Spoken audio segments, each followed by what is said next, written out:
We started rAge 12 years ago. The point of the show was to be a marketing platform for the magazine, rAge magazine, to get more gamers interested in gaming, to build the industry from the bottom up.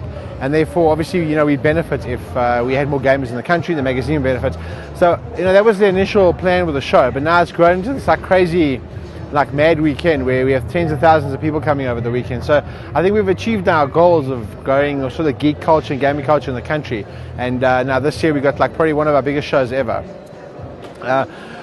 For this year, I think the big expectation, or what we're going to have, is a lot of new games that are coming out before. The games of the show, you can play them and have a look at them before they come out in the shops. So it's sort of like a preview of what what's going to be on sale. And we got behind closed door scenes. The PlayStation 1 is here, the PlayStation PS4 is here, as well as lots of new gamings and comics, and we got Mortal Kombat as well. So plenty games, plenty comics, plenty figurines, plenty technology, and all sorts of fun.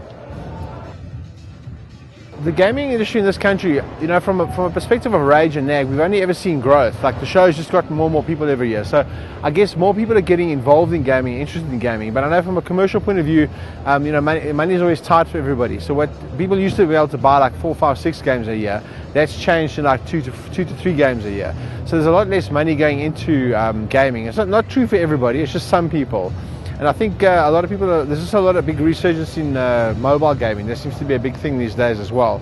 So between that and digital sales, there's always a struggle for everybody when it comes to box product in the shop and traditional ways of thinking.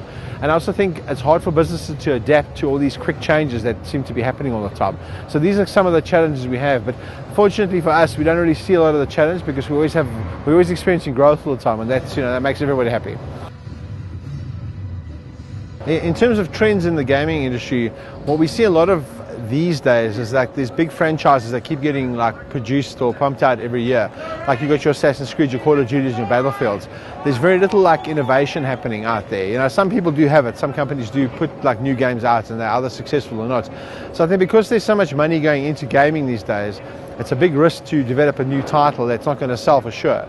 So I guess some of the trends then that have been forced on people is this franchise exploitation. Every year there's another part of the franchise.